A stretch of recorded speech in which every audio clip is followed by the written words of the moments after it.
आज से 300 साल पहले पावन तीर्थ बागेश्वर धाम पर उन्होंने तपस्या की, जहां श्री बागेश्वर बालाजी प्रकट भये। तो वहां श्री सन्यासी बाबा की प्रेरणा से जो दरबार लगता है, तो हम अपने जीवन काल की एक सत्य घटना आपको आज बता रहे हैं। शायद कभी बताई हो, शायद एक आध बार तो हमने बताई है, लेकिन पुनः बता रहे हैं आपको वाणी कैसे सत्य होती संतों की।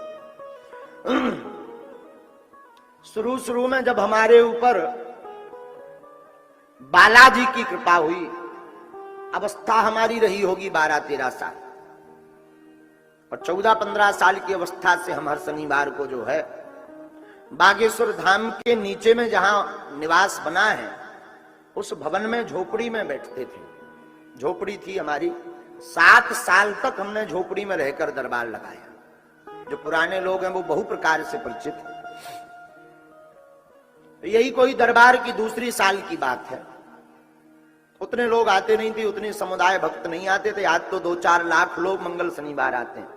उस समय में मात्र 100-150 लोग आते थे शनिवार। सुबह आते थे, शाम को 6 बजे एकदम खाली हो जाता था। और हमें भी बढ़िया आनंद रहता था। शाम को 6-7 बजे तक दरबार लगाओ तो खूब चकाचक भजन करो, खूब रो, खूब नचो, खूब गाओ, कोई देखने वाला नहीं।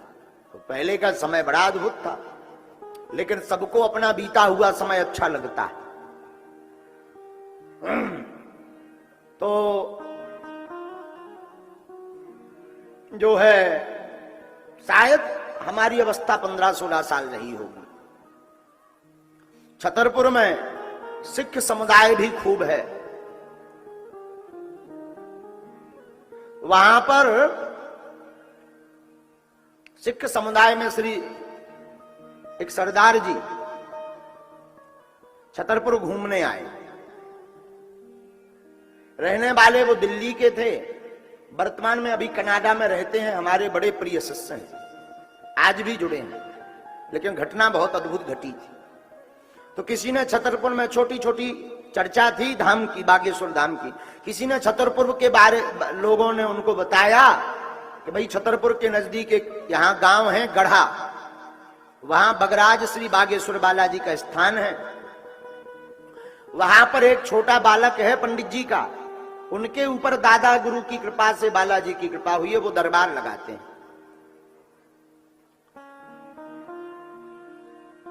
तो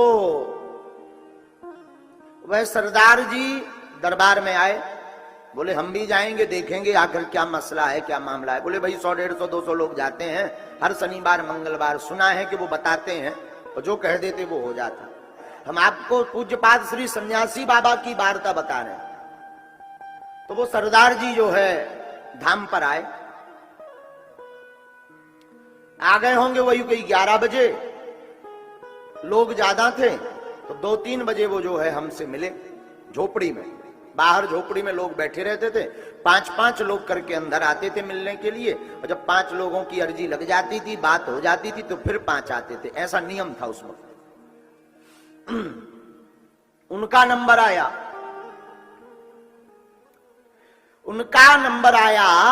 तो वो आकर के विराजमान भये। हमने अपना पर्चा उठाया और उनकी बातों को उल्लेखित किया, लिखा। बचपना तो था ही, अब जो भी हनुमान जी की इच्छा मानो, गुरु जी का ये तो एक चमत्कार था, एक उनको लीला करनी थी। तो हमने कहा अच्छा जी बताइए सरदार जी कैसे आना हुआ। बोले महाराज जी हमने सुना आप तो सब जानते हो, आप बताओ। हमने कहा नहीं हम नहीं जानते, पर श्री हनुमान जी जानते हैं सब। उनकी प्रेरणा से जो हमने लिखा वो सत्य निकलेगा, ऐसा हमें भरोसा है। बोले नहीं आप बताओ। अरे हमने कहा भाई हम क्यों बताएं, प्रश्न आपको करना है, आप पूछो। तो वो तो बड़े चेक करने टाइप को आए थे। बोले नहीं आप तो जानते हो, आप बताओ। हमने कहा संतान नहीं है तुम्हारे, वंश वृद्धि की मनोकामना लेकर आए हैं, संतति नहीं है, एक भी संतति नहीं है। तो जाओ हम आशीर्वाद देते हैं बागेश्वर बालाजी का नाम लेकर, तुम्हारे घर पर संतान हो जाएगी 2017 के पहले। तो जो है उनको कोई आश्चर्य नहीं हुआ। हमें लगो गुरुजी फैल तो नहीं हो गया। भाई किसी के मन की बात बता दो, वो अपने आप चौंक जाता है, इन्हें कैसे पता, आश्चर्य होना चाहिए। हम तो रोज का ही हमारा लीला, बालाजी की लीला थी रोज की, कि जो भी आता था हम बता देते, वो हो गुरुजी वाह वाह वाह, जयकारा लगाने लगता, कोई आंखों में आंसू भर आते कि कितना सटीक बता दिया, कितना सत्य बता दिया। लेकिन उनको कोई आश्चर्य नहीं हुआ। हमने पर्चा देती हुए कहा इसे पकड़ो। बोले महाराज जी लिखा तो बहुत सही है, लेकिन आपने कहा कि संतान हो जाएगी, वो डेट दे दी, ये गलत है। हमने कहा क्यों? बोले महाराज अभी कुछ दिन पूर्व ही हम अपनी धर्मपत्नी के गर्भाशय का ऑपरेशन करवा चुके हैं, बच्चे ही दानी नहीं है तो संतान क्या खाक हो जाएगी? तुम नहीं जानते ठन गोपाला, ऐसे ही बोला। तुम नहीं जानते ठन गोपाला, हमें तो पसीना आ गो। अब पसीना इसलिए आ गया कि 150 आदमी बाहर बैठो, बढ़िया टैया भैया, बढ़िया पगड़ी बांध कर सरदार जी कह रहे तुम नहीं जानते ठन गोपाला।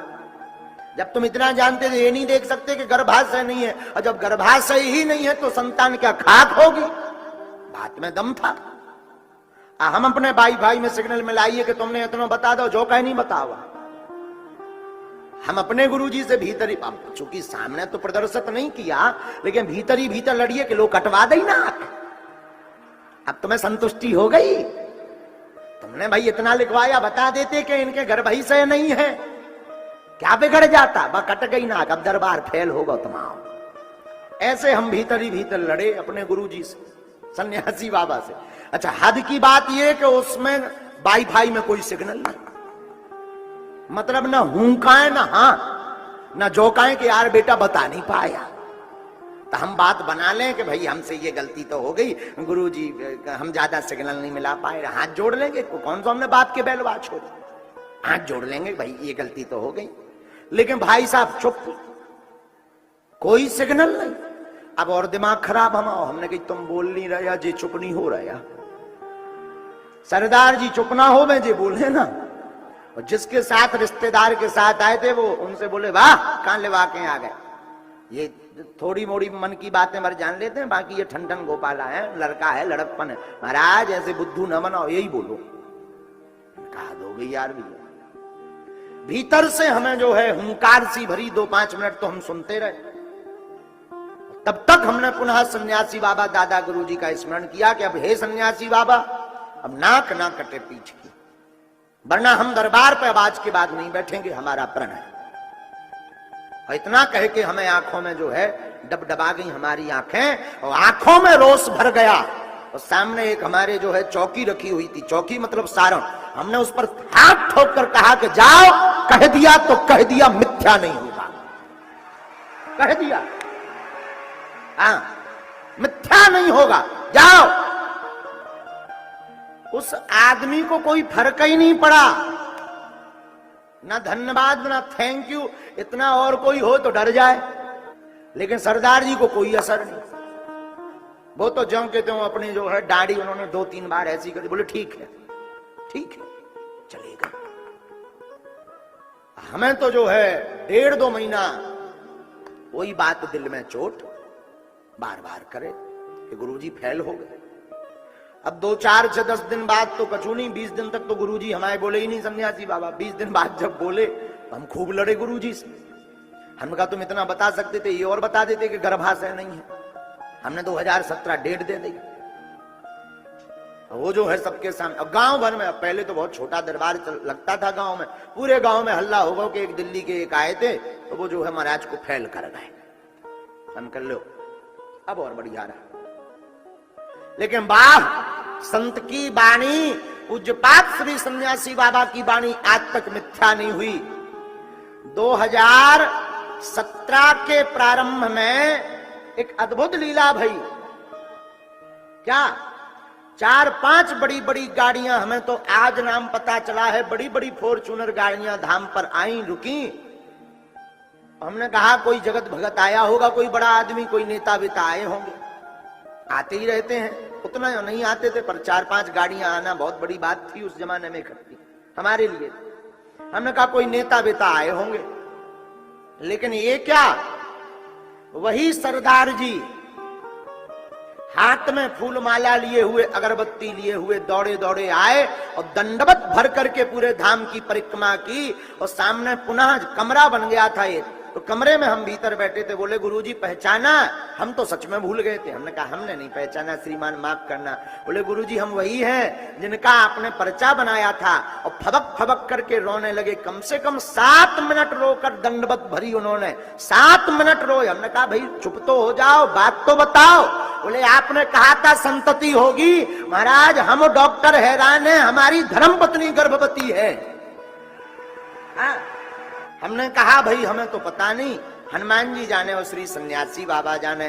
2017 में नवंबर की 18 तारीख को उनके घर पर एक पुत्र का, हाँ उसके और पहले, हाँ 17 के पहले जो है, ऐसी 18 तारीख नवंबर हमें याद है, संतति हो गई। आज वो बालक 5-6-7 साल का हो गया, कनाडा में रहता, आज भी जिंदा है वो बालक। पुरानी बात हो गई। कभी हमारा सिद्धांत है कि कभी जो चमत्कार भय उनको मंच पर ना बोले, लेकिन ये सन्यासी बाबा की बात हम आपको प्रमाण पूर्वक बता रहे हैं कि जो संत वाणी कह देते। हाँ फिर सुनो पूरी बात बताना। जब उनको संत पुत्र हुआ तो मैक्स हॉस्पिटल में जहां उन्होंने ऑपरेशन अपनी पत्नी का गर्भाशय का करवाया था, वो डॉक्टर मित्तल जी हमारे पास आए थे उनके साथ में। तो अगरबत्ती लेकर उन्होंने बालाजी की आरती की और खूब दंडवत किया। बोले गुरुजी ये कारण क्या है?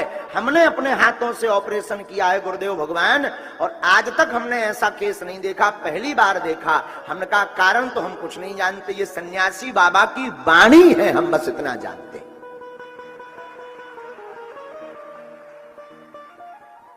आज भी वो बालक जीवित है। और हमको फिर जो है उन सरदार जी ने आई स्मार्ट गाड़ी, हम तो कुछ